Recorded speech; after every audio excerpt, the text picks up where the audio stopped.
So welcome. It is my Thursday morning.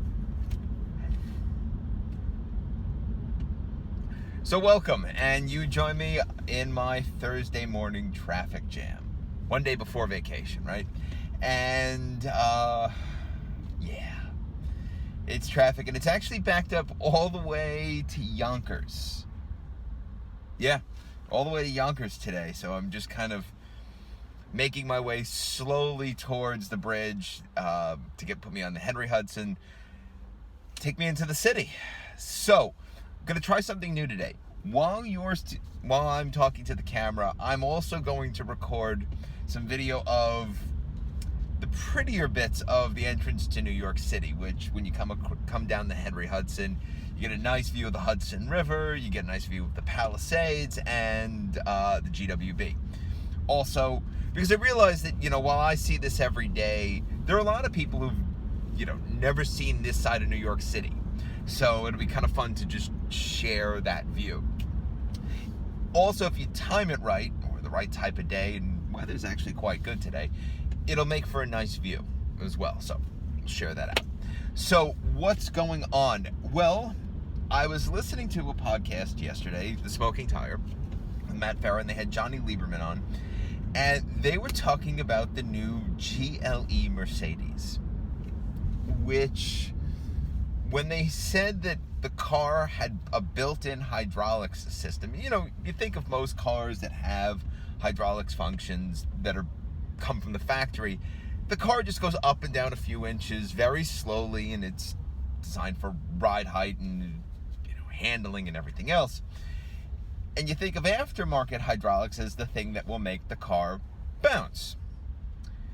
Well, Mercedes has made a hydraulic, or I think an active body control system that causes the car to bounce. And I heard this and I'm like, bullshit. No way.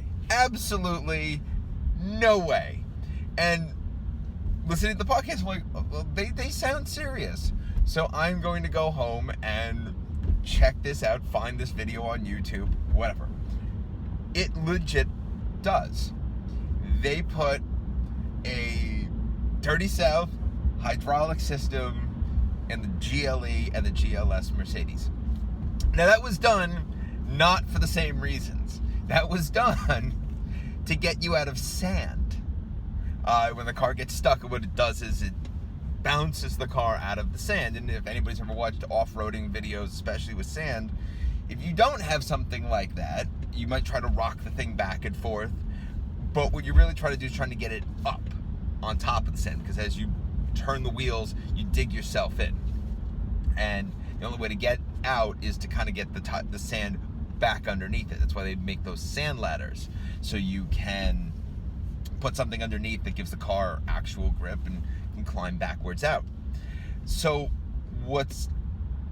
this has a real world application, but the real world application that most of us could get out of that is just coolness in the parking lot.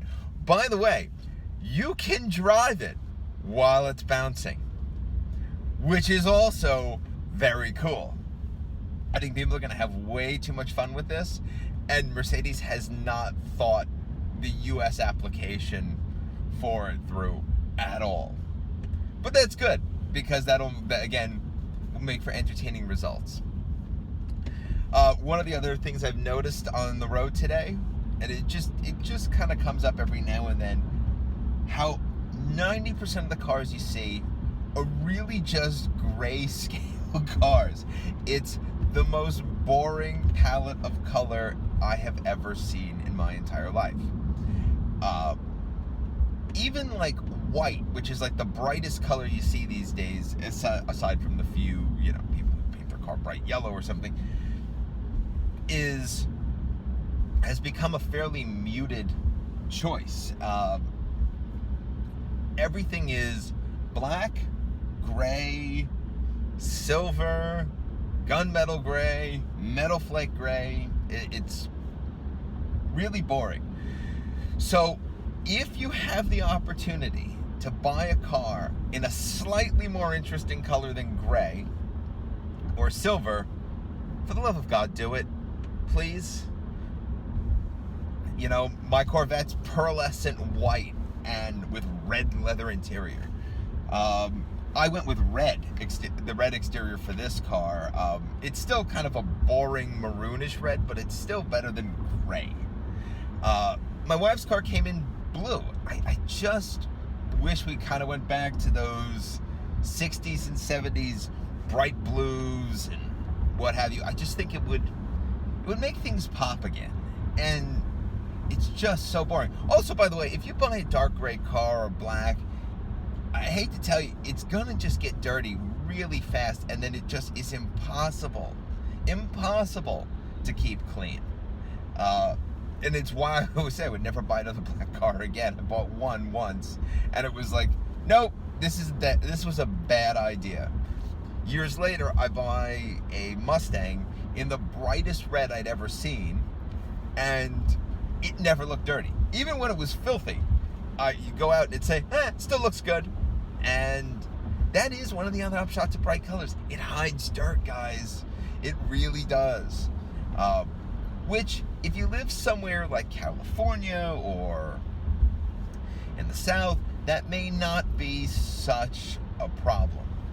But if you live here in New York or in the Northeast and your car gets dirty, especially in the winter, having something that doesn't show every last bit of dirt is a great idea.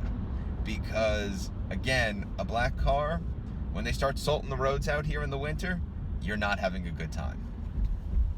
Or maybe you just don't care, because look, truth is, if you're driving a car into New York City, you cannot be too precious about it.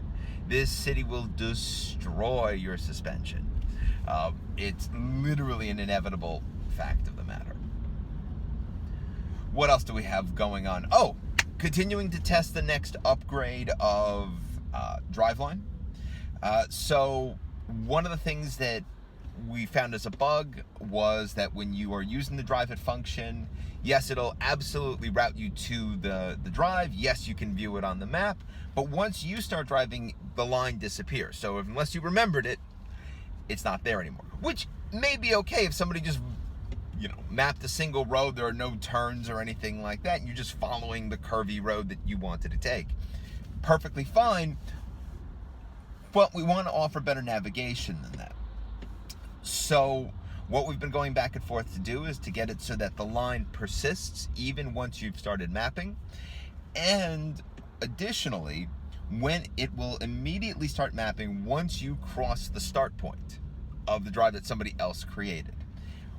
When you cross the end point, it'll automatically stop mapping.